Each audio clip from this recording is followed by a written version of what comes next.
Zeolites का use करते हैं। ये जो जियोलाइट्स हैं these are hydrated sodium aluminium silicates, जिनका जनरल फार्मूला होता है Na2O Al2O3 X SiO2 and Y H2O।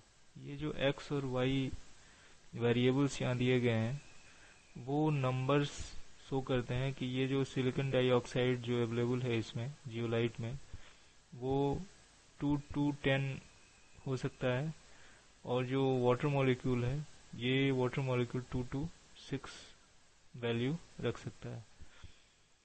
तो इस ये जो कॉम्बिनेशन है एक्स और वाई का, इससे बहुत सारे जियोलाइट्स हम ये कह सकते हैं कि वो कॉम्बिनेशंस बनाए जा सकते हैं या पाए जाते हैं। ये जियोलाइट्स हैं ये कैपेबल होते हैं, these are capable of exchanging its sodium ion. ये जो सोडियम आयन है इसे ये एक्सचेंज करते हैं थ्रू मेटल केटायन। जो मेटल केटायन इसमें अवेलेबल है, कैल्शियम और मैग्नीशियम आयंस, जो hardness producing metal cations available हैं इसमें, उससे सोडियम आयन एक्सचेंज किया जाता है। जियोलाइट्स का जो जनरल रिप्रेजेंटेशन का तरीका है कि वो these are represented by Na2Z। ये नॉर्मल रिप्रेजेंटेशन है जो कि नॉर्मली हम रिएक्शंस में यूज करते हैं। जियोलाइट्स दो तरह के होते हैं, नेचुरल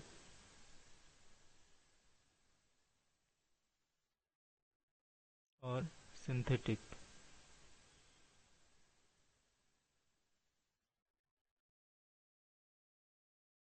नेचुरल जियोलाइट्स जो नेचुरली पाए जाते हैं, और ग्रीन सैंड्स इनके सोर्स ऑफ ओरिजिनेशन है, जिसको कि हम सोडियम हाइड्रोक्साइड से ट्रीट करके नेचुरल जियोलाइट बनाते हैं। ये जो नेचुरल जियोलाइट है ये बहुत ही ड्यूरेबल होते हैं, लेकिन इनका जो एक्सचेंज पावर होता है वो सिंथेटिक जियोलाइट से लो होता है। इसका जनरल फार्मूला अगर हम देखें तो यहाँ पर नॉर्मली एक्स और वाई की जो वैल्यूज हैं वो 3, एक्स की वैल्यू 3 to 4 और वाई की value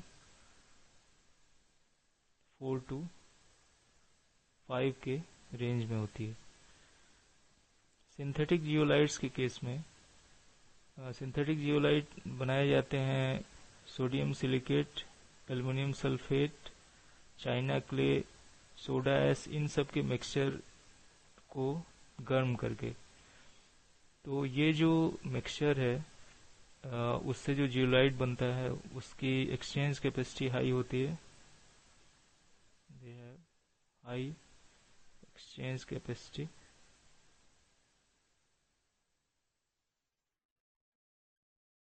but are less durable, लेकिन इनकी ड्यूरेबिलिटी कम होती है। तो ये नेचुरल और सिंथेटिक दोनों तरह की जियोलाइट्स यूज किए जाते हैं जहाँ जिस तरह का वाटर सॉफ्टनिंग का रिक्वायरमेंट है।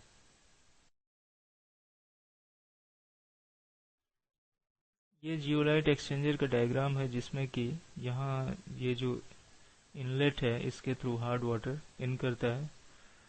ये हार्ड वाटर यहाँ इन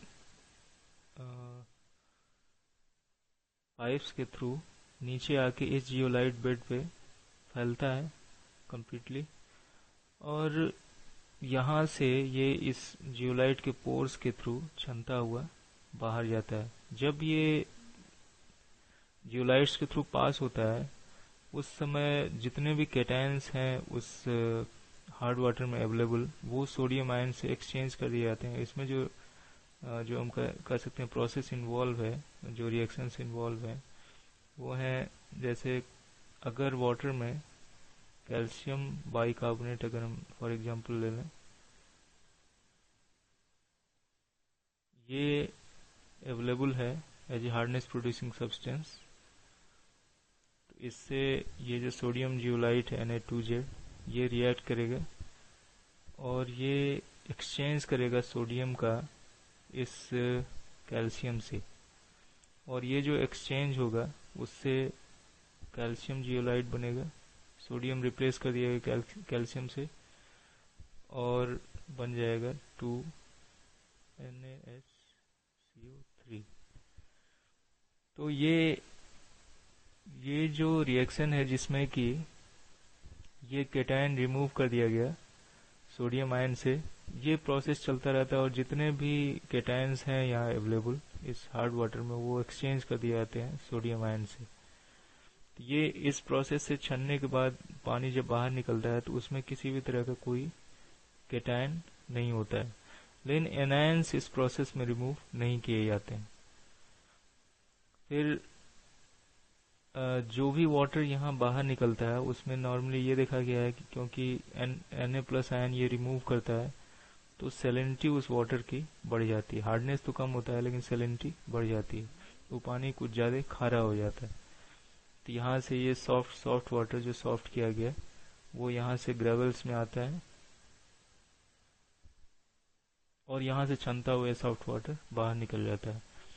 अब जब एक प्रोसेस कंप्लीट हो गया, जबकि एक बार वाटर पास कर गया, तो उससे होता क्या है कि ये जो सोडियम जियोलाइट है ये कन्वर्ट हो जाता है कैल्शियम जियोलाइट या मैग्नीशियम जियोलाइट। तो ये जो कैल्शियम जियोलाइट या मैग्नीशियम जियोलाइट है इनको नेक्स्ट प्रोसेस में यूज होने के लिए फिर से रीजनरेट करना होता है। तो ये हम कह सकते हैं कैल्शियम जियोलाइट में जो कन्वर्जन है ये कहलाता है एग्जॉर्शन।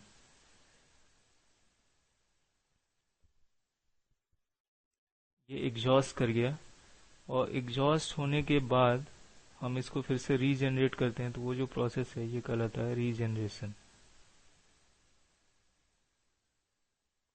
रीजनरेशन प्रोसेस इस केस में बहुत इजीली किया जा सकता है।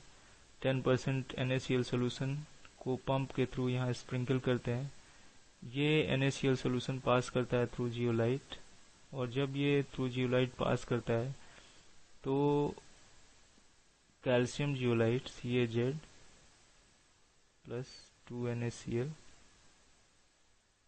ये सोडियम क्लोराइड से रिएक्ट करके ये फिर से सोडियम जियोलाइट में कन्वर्ट हो जाता है Na2Az